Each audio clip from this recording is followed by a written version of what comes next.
Wordsworth's Preface to Lyrical Ballads. Wordsworth's literary criticism signaled the break with the earlier neoclassical tradition and the beginning of the Romantic movement. Wordsworth was primarily a poet who was drawn to literary criticism in a bid to defend the type of poetry he wrote. Lyrical Ballads is a collection of poems by Wordsworth and Coleridge. In the first edition of Lyrical Ballads, Wordsworth tried to explain what he was doing. In it, he stated that the material of poetry can be found in every subject which interests the human mind, and explain that the poems in the collection are experiments written chiefly to ascertain how far the language of conversation in the middle and lower classes of society is adapted to the purpose of poetic pleasure. The violent attack he faced from the conservative critics later made Wordsworth take up a rigid stand. In the preface to the second edition of the Lyrical Ballads, published in 1800 with an appendix, he elaborated his concepts of poetry and poetic diction. These were further revised and enlarged in the preface to the 1802 edition. In his eagerness to defend his case, he at times overstated his theories, often resulting in vagueness and contradictions. Despite its many drawbacks, the preface to the second edition of Lyrical Ballads, published in 1800, was a kind of romantic manifesto and a memorable statement of an expressive theory of poetry. The writers of the Romantic period objected to the style of the previous period, namely neoclassical.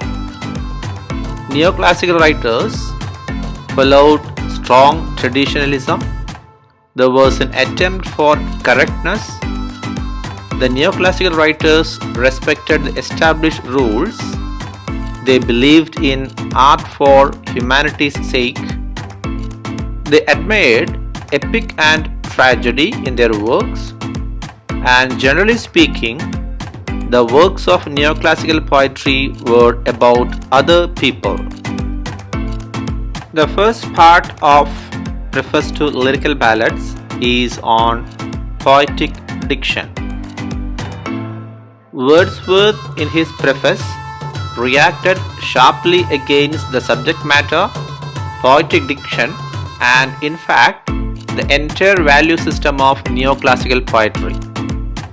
The neoclassical critics, by and large, considered poetry as something lofty and above ordinary humanity. Consequently, both the subject matter and the style were not to be taken from what they called the vulgar, the crude, the low, and trivial. Generally speaking, neoclassical poetry was an aristocratic poetry, and the style tended to be artificial. Neoclassical writers aided at craftsmanship, insisting on utmost finish, correctness, and due proportion. Poetry for them was an imitation of human life, a mirror held up to nature, intended to yield both instruction and delight. Poetic diction for neoclassical writers was a system of words at once refined from the grossness of domestic use and free from the harshness of terms appropriate to particular arts.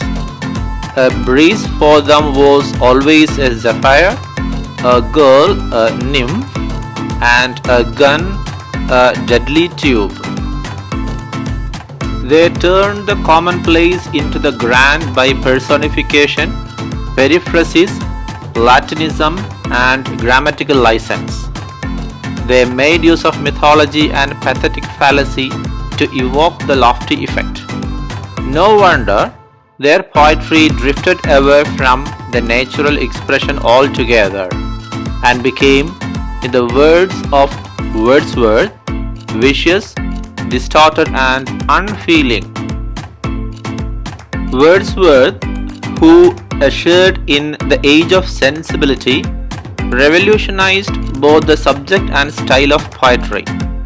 For the first time perhaps in English poetry, not only ordinary men but also people of total insignificance like the idiot boy, the leech gatherer, the solitary reaper, etc. figured in it. He also advocated a simple and natural style for poetry. This is how Wordsworth defends his selection of subjects and his choice of diction. The principal object, then, proposed in these poems was to choose incidents and situations from common life and to relate or describe them throughout as far as was possible in a selection of language really used by men, and at the same time to throw over them a certain coloring of imagination whereby ordinary things should be presented to the mind in an unusual aspect, and further and above all to make these incidents and situations interesting by tracing in them truly the primary laws of our nature, chiefly as far as regards the manner in which we associate ideas in a state of excitement. He defends his choice of humble and rustic life because it is in that condition the essential passions of the heart find a better soil in which they can attain their maturity, are less under restraint, and speak a plainer and more emphatic language, because in that condition of life our elementary feelings coexist in a state of greater simplicity and consequently may be more accurately contemplated and more forcibly communicated, and lastly because in that condition the passions of men are incorporated with the beautiful and permanent forms of nature.